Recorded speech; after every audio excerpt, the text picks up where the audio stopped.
ওমা চন্দন ছাড়া গোবিন্দের সেবা হয়? চন্দনের সঙ্গে আর কি লাগে?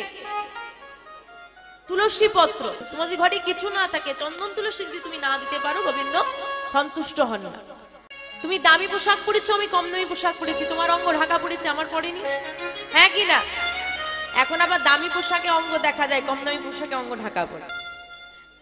যত ছোটখাটো জামা তার দাম তত বেশি, যে এই জন্য বললাম রাধে রাধে।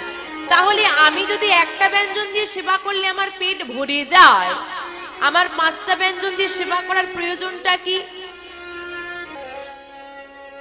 আমি যদি মেঝেতে ঘুমোলে আমার ঘুম ধরে যায়, আমি বিছানায় ঘুমোবো কেন? বলছি এটাই তো সুখ, এটাই তো আমরা চাই, আমাদের ইন্দ্রিয়গুলোকে সুখ দান করছি, এটা হচ্ছে কামনা। আর কৃষ্ণেন্দ্রিয় প্রীতিবাঞ্ছা ধরে প্রেমনা।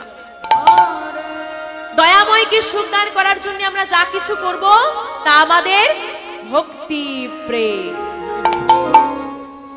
আমরা গোবিন্দকে সুখ দান করার জন্য কি করি মা? সুগন্ধি ধূপ জ্বেলে দিলাম। গোবিন্দকে কি সেবা দেওয়া হয়? আমার প্রতিদিন বাড়িতে সেবা দিই। কি সেবা দিই? মায়েরা প্রতিদিন গোবিন্দকে সেবা দেন, হ্যাঁ কিনা? জোরে উত্তর দিতে হবে। হ্যাঁ দেওয়া হয়। কি সেবা দিই?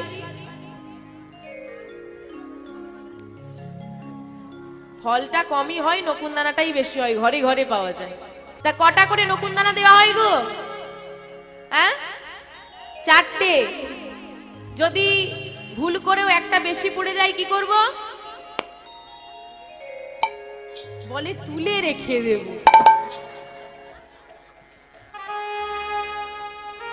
আমরা 2টো ব্যঞ্জন দিয়ে প্রতিদিন সেবা করি, ধরুন কথাই বলছি, কোনো দিন কি 3টে 4টে হয় না?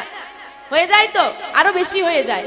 কিন্তু গোবিন্দের জন্য 4টে বরাদ্দ যদি পড়েও যায়, মানে তার যদি ইচ্ছা হয় যে একটা বেশি খাবো, সে যদি একটু নিয়েও নেয়, আমরা আবার টেনে তার পাত থেকে তুলে পুড়ে দেবো ঠিক। তাহলে আমরা কত বড় ভক্ত হয়েছি বাবা। না, গোবিন্দকে দেখুন, মাই তো সন্তানের শরীরের খেয়াল রাখে, বলে বেশি খেও না, মোটা হয়ে যাবে। এদিকে প্রত্যেক বাড়িতে নকুনদানা বাতাসা খেতে খেতে তার সুগার হয়ে গেছে, সে খবর নেই, কিন্তু তোমার জন্য নকুনদানা বাতাসাই বরাদ্দ। এবার দেখেন বাবা, আরেক রকমের ভক্ত আমরা হয়ে গেলাম, এক রকমের ভক্ত। আরেক রকমের ভক্ত কিরকম? এক বৈষ্ণব ঠাকুর পথ ধরে যাচ্ছে বাবা, হঠাৎ একটা মিষ্টি গন্ধ ভেসে আসছে, সুন্দর গন্ধ তো, কোথার থেকে আসছে? ও পাশের মিষ্টির দোকানে না রসগোল্লা ভাজা হচ্ছে, গরম গরম রসগোল্লা, বেশ সুন্দর দেখতে। মনে পড়ে গেল যদি গোপালকে একটু দিতে পারতাম আর কি। তো বল, ভাবাও যা, দোকানের মধ্যে ঢুকে পড়েছে, দোকানের মধ্যে ঢুকে 4টে রসগোল্লা নিয়েছে।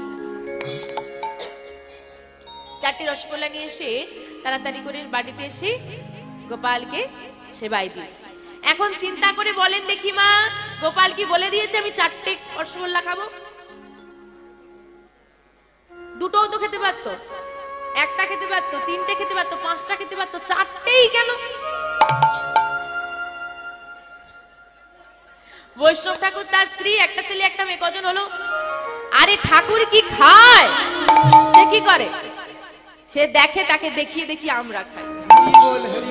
দয়াময় যদি সেবা করতো মা, আমরা কেউ দিতাম না। গোবিন্দের সেবার লিস্টে সেই খাবারগুলোই থাকবে যেগুলো আমরা খেতে ভালোবাসি, কারণ সে তো আর সেবা করে না মা, তাকে দেখিয়ে দিয়ে আমরা সেবা করি। কে বলেছে সেবা করে না? তুমি দিয়েছো কোনোদিন তাকে সেবায়? আমি যেটা খাবো না সেটা তুমি আমাকে জোর করে খাইয়ে দিলেও আমি খাবো না, কিন্তু আমি যেটা খেতে চাই তুমি সেটা আমাকে দিতে পারো না। আমি যেটা সেবায় নিতে চাই তুমি সেটা আমাকে দিতে পারো না। গোবিন্দ কখনোই বলে দেয়নি মা তুমি আমাকে নকুনদানা দাও, রসগোল্লা দাও, রাজভোগ দাও, ফল দাও, মিষ্টান্ন দাও, না। তুমি মানব জন্ম পেয়েছো, আমি তোমাকে কর্মক্ষমতা দিয়েছি, তুমি কর্ম করেছো, রোজগার করেছো, তারপর জিনিস কিনেছো, তারপর আমাকে দিয়েছো, কিন্তু তোমার মধ্যে তোমার নিজস্ব যেটা আছে সেটা কি আমাকে সেবায় দিতে পারো না? কেন মানব জন্ম কৃষ্ণ ভজনের যোগ্য জন্ম? কেন নাই? দেহের মধ্যে সব আছে। ওমা চন্দন ছাড়া গোবিন্দের সেবা হয়? চন্দনের সঙ্গে আর কি লাগে? তুলসী পত্র। প্রধান হচ্ছে চন্দন আর তুলসী। তোমাদের ঘরে কিছু না থাকে, চন্দন তুলসী যদি তুমি না দিতে পারো, গোবিন্দ সন্তুষ্ট হন না। এই দুটি লাগেই লাগে। বলছে কেন লাগবে, কেন লাগবে? তুমি তো মানব জন্ম পেয়েছো, কেন লাগবে? এই দেহের মধ্যে সব আছে। কোথায় আছে? আমাদের এই দেহের মধ্যে তুলসী গাছ আছে, তুলসী পত্র আছে, চন্দন আছে, কি করে দেব তোমাকে প্রভু? বলছে ধরো তোমার কাছে কিছু নেই, তুমি ঘরেই নেই, তুমি আমাকে সেবা দিতে পারবে না। তুমি ঘরে নেই, তুমি কি আমাকে সেবা দিতে পারবে না? তোমার আশেপাশে কোথাও তুলসী বৃক্ষ নেই, তুমি আমাকে সেবা দিতে পারবে না। তুমি তুলসী পত্র পেলে না, তুমি আমাকে সেবা দিতে পারবে না। কেন পারা যাবে না? আরে ভেবে দেখো, তোমার মন তুলসী ভক্তি চন্দন, তুলসী ভক্তি বরদন করে যদি তোমার নয়নের বাড়ি আমায় দিতে পারো, আমায় দিতে পারো, আমি তোমার সেই সেবা গ্রহণ করি। আমি তাই হরি বল, হরি বল, হরি বল। তব সেই সেবা গ্রহণ করি। বাবা কিনতে বললো মন তুলসী, ওই তুলসী পত্র দিতে যদি চাও তোমার মনটা নিবেদন করো, ওটাই হলো এই মানব দেহের তুলসী পত্র। আর লাগবে কি মা? ভক্তির চন্দন। যদি ভক্তি চন্দন মর্দন করে মন তুলসী তুমি নিবেদন করতে পারো, ভগবান সেটা সবার আগে গ্রহণ করে। কারণ সে যদি দামি খাবার চাইতো, দুর্যোধনের ঘরে সেবা নিতে পারত, কিন্তু সে নিয়েছিল হতভিখারী পরাশরী মায়ের ঘরে। না গো না, না সে দামি খাবার চায়, না চায় দামি পোশাক, শুধু চাই একটু ভালোবাসা। বর্তমান সমাজে মানুষের কাছে টাকা তুমি অনেক পাবে, সম্পত্তি তুমি অনেক পাবে, যেটা পাবে না সেটা হলো ভালোবাসা। তুমি আমাকে একটু ভালোবাসো, আর কিচ্ছু চাই না, তুমি শুধু আমাকে একটু ভালোবাসো, তুমি আমাকে ভালোবাসলেই হবে, আমি আর কিচ্ছু চাই না। কিন্তু সেটুকু যে আমরা তাকে দিতে পারি না।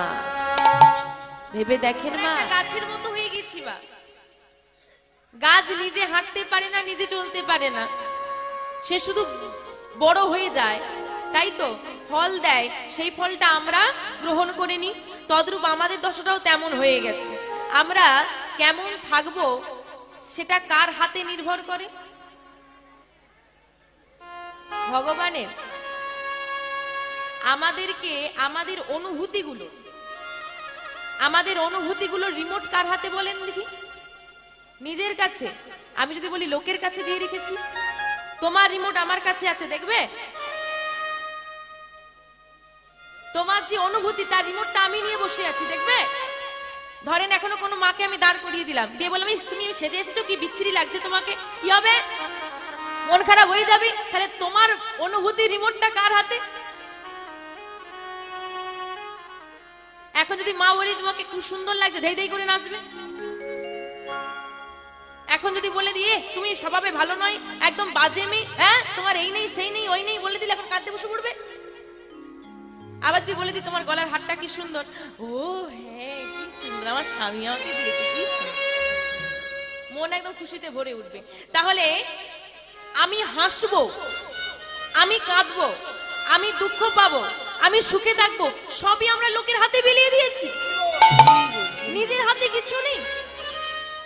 ভগবান আমাকে জন্ম দিল, ভগবান আমাকে এত সুন্দর করে সৃষ্টি করলো, মা আমি কি আমার নিজেকে সৃষ্টি করতে পেরেছি? পেরেছি কি? ভগবান সৃষ্টি করেছে। তা ভগবান যা সৃষ্টি করে মন দিয়ে সৃষ্টি করে, সুন্দর করে সৃষ্টি করে। এই জগতে যে যতই খারাপ হোক আর যে যতই ভালো হোক, কেউ বলতে পারবে না বাবা যে আমার মধ্যে সবটা ভালো, আবার কেউ এটাও বলতে পারবে না যে আমার মধ্যে সব খারাপ।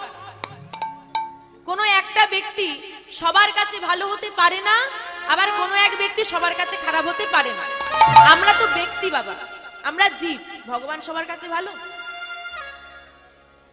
তিনিও সবার কাছে ভালো হতে পারেনি, তাহলে আমরা কোন ছাড়?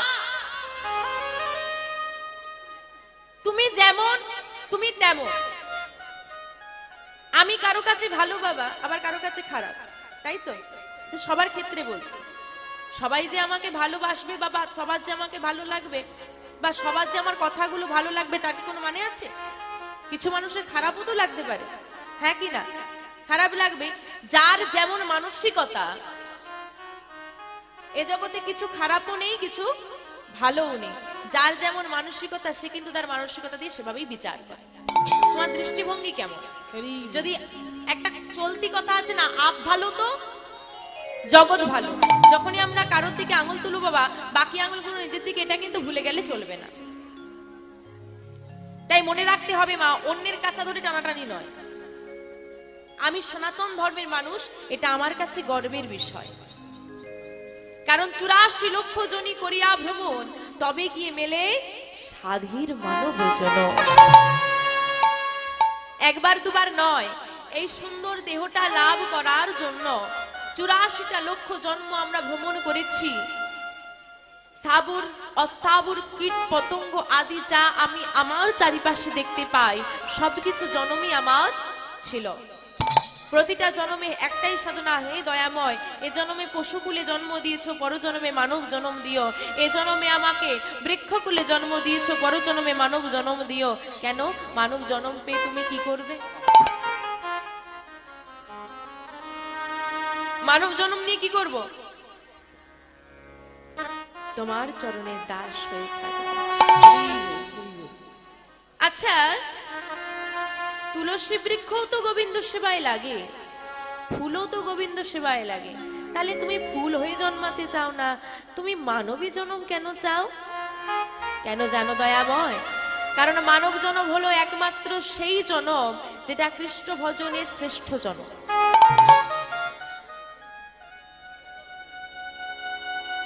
এই মানব দেহের সর্বাঙ্গ দ্বারা গোবিন্দের সেবা করা যায়। তুলসী বৃক্ষে যদি কোনো পাতায় বাবা কোনো ছেদ থাকে বা সেটা ঝরে যায় বা নষ্ট হয়ে যায়, শুকনো হয়ে যায়, সেটা কিন্তু আমরা গোবিন্দ সেবায় দিই না, তাই তো? কিন্তু মানব দেহের কথা ভেবে দেখেন তো বাবা, আত্মেন্দ্রিয় প্রীতিবাঞ্ছা তারে বলি কাম, কৃষ্ণেন্দ্রিয় প্রীতিবাঞ্ছা ধরে প্রেম নাম। আত্ম ইন্দ্রিয় প্রীতিবাঞ্ছা তারে বলি কাম। আত্ম মানে নিজের, নিজের ইন্দ্রিয়গুলোকে সুখদান করার জন্য আমরা যা কিছু করব তা হলো আমাদের কামনা। এখন বলেন দেখি মা, আমরা আমাদের নিজেদের ইন্দ্রিয়গুলোকে সুখদান করার জন্য কি করি? মানে আমরা কি করি? অন্যের কথা ছাড়ো, আমরা যে আজ যারা এখানে বসেছি, আমরা কি করি নিজের ইন্দ্রিয়কে সুখদান করার জন্য? তোমার টাকা আছে তো, অনেক টাকা আছে, তুমি নরম বিছানায় ঘুমাও। আমার নেই, আমি কি করব? আমি মেঝেতে ঘুমাই। তো তা তোমার ঘুম হয়, আমার কি হয় না? হ্যাঁ কি না হয়? তুমি 5টা ব্যঞ্জন দিয়ে মধ্যাহ্নের সেবা করো, আমি একটা ব্যঞ্জন দিয়ে করি। তোমার পেট ভরলো, আমার পেট ভরলো না।